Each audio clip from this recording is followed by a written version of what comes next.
Actually, Xiaohongshu is even nicknamed the guide to real life. There was someone else who had a red book. I won't mention that. I will leave it for your conspiracy theories. I do find the whole thing pretty ironical. Why? Because TikTok is possibly gonna shut down due to the violations of freedom of speech.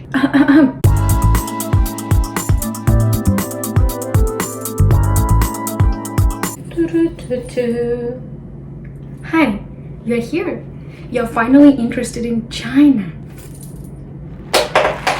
Well, you are not the pilgrim. Sorry, don't cry. You are not the first one to explore China. There have been people who spent all their lives to love, to appreciate this beautiful country. Mr. Donald Trump is famous for being a huge fan of China, Tim Cook. He really appreciates its main supplier, and he takes care of the all things supply chain.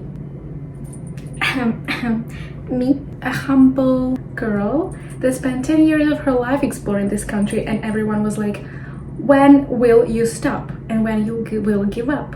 Never. Don't want to talk about nothing. Let's jump directly into the topic of today's video. Xiaohongshu, red book. Are you a TikTok refugee? Well, first of all, no panic. We don't even know if TikTok will be banned. I do find the whole thing pretty ironical. Why? Because TikTok is possibly gonna shut down due to the violations of freedom of speech. Guys, you are going to the Chinese app. Its main market is the local one, the Chinese one. You think the speech there is free? Delicate topic. Don't want to be banned. I am curious how the idea to go to this app actually came to the Western users. It's a mystery for me because most of the apps used in China, they are very localized. They are all in Chinese language. They are catered for the local users whose tastes, whose likes, whose preferences are absolutely different from the ones you have, maybe even me. And then suddenly people know about it. That's interesting. I will leave it for your conspiracy theories. Xiaohongshu. There was someone else who had a red book. I won't mention that. To make it easier for you to understand, Xiaohongshu is like a combination of Instagram, Pinterest, and e-commerce. And here everything starts. Xiaohongshu was founded in 2013, so it's been in the market for a while. It started as a platform for sharing overseas shopping experience. This is actually a very big thing, shopping overseas. Let's be honest, who are the biggest buyers in the world? Chinese people. Who are the biggest luxury buyers in the world? Who will come to the store and it's gonna be open only for them and closed for everyone else for a private shopping luxury amazing experience? Yes, these are Chinese people. They love brands, and of course European brands are cheaper in Europe. So where would Chinese people go? You are correct. They would go exactly to Europe, but not everyone had a chance to do that. And people in China love networking, love making business. So they did one.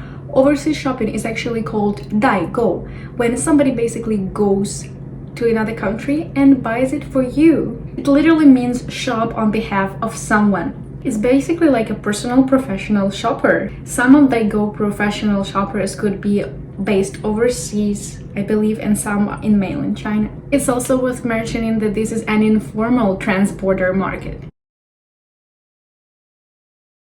Language minute for us. How to use the word daigou. Let's go to the Cambridge Dictionary and see how it works in a sentence.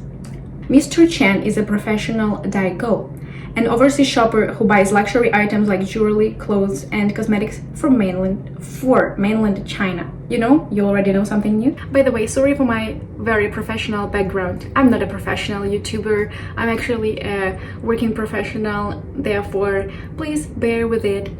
We branched out a little bit from the topic, but actually daigou is very important because it was the essence. Overseas buying was the essence of Xiaohongshu. As you may already know, later the platform developed into a lifestyle sharing platform, something like Instagram. So from the public, that was the target of the company. Firstly, these were usually women interested in overseas shopping. Now the demographic expanded. It includes men, diverse age groups, and a wide range of lifestyle interests. As TikTok, Xiaohongshu actually thrives on user-generated content. However, no matter what, no matter where, Chinese people love shopping. They like good deals. They are constantly in the know. They just know the best deal in the city. So users can discover products in the app and directly buy them from the app. To be more precise, a so-called built-in shopping platform. Very important topic.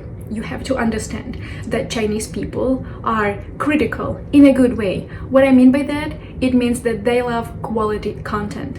When I studied in a university in China, when I talk to people are used to competition. So everything you do, no matter what you do, you study, you work, you prepare a project, it has to be perfect. A typo? Sorry guys, it will be noticed and it will be treated as if you didn't pay enough attention to your content. Consequently, don't you appreciate your audience? It may happen, don't get scared, but in general, it's all about quality, it's all about work. I would also say that most of my friends use this platform to actually look for restaurants, stores, or if they travel to find different places worth visiting. It's basically the main thing they use the Xiaohongshu for. Even here in Canada, the Chinese people have a huge pool of people who can share tips, who can say which restaurant is good, which one sucks, which places are good for travel and what time, and all that stuff. So another key aspect I would say of the platform is actually to be informative. Nobody likes watery type of content or something about nothing. You either give a useful advice or you go away. Maybe you are tremendously beautiful, that can also work. Actually, Xiaohongshu is even nicknamed the guide to real life. Important information time. Like all Chinese platforms, Xiaohongshu operates under strict Chinese regulations. Content is heavily moderated to align with the Chinese internet policies. It's also about the sense of responsibility, because we already said people actually trust the opinions shared on the platform. They go to the platform before making a purchasing decision. So this is a critical platform for brand marketing. But this is China. The brand should also be cool, good, quality. It should be different. By the way, I'm really surprised because when I realized that TikTok wasn't really sharing any type of my videos and I put in so much effort and my videos actually were in Chinese, I decided to try Xiaohongshu because before this thing became a boom. But you know what? I'm not gonna tell you what happened, but I don't use it anymore. Apparently all Chinese social media are now about Westerners flooding Xiaohongshu. Not all of them are happy, by the way, because it's kinda invasion. This is something that was created for local users. The whole atmosphere, ecosystem there is very Chinese with their own preferences. And then I guess a good thing about all this stuff is if you speak English in China, people will be very happy because you are automatically an English teacher. Congratulations. People already doing that. People are asking for help with their homework in English and all that stuff. Guys, definitely it seems even a little bit like revolutionary if it's gonna work, but I'm not really sure if people actually will stay on the platform. Because in my view, it's really very similar to Instagram, to be honest. So I don't really understand how it all happened. Language corner, welcome. Learning Chinese is not easy. I won't teach you 你好,你好吗,再见,谢谢, but I will teach you one word that you definitely need to know. If somebody calls you a cow on the Xiaohongshu, don't feel distressed. It's a huge compliment. It basically means that you are very cool. And again, Chinese social media, Chinese slang is on the next level, because learning language is one thing, but learning all those phrases and Chunyu, it's like 4-character expressions, is damn not easy. I mean, you have to be very curious and like it very much, because it all digs very deep into the Chinese history. Because, for example, if you're called cow, it means cool, and you may know this fact, but why did it happen? Why people use it? This started with the way northeastern people treated immigrants from Shandong province in China. In Shandong dialect, cool, strong, powerful, and cow, these two characters were interchangeable. I guess you already know how the story gonna end. So it's all basically related to language and to the characters, because there are many dialects in China. There are like hundreds of characters that sound exactly the same, but they apparently have different meaning. So there is a huge space for a game of words and for different puns. But the words cow and powerful were actually interchangeable. Such characteristics as strong, direct, powerful could also be referred to the cow,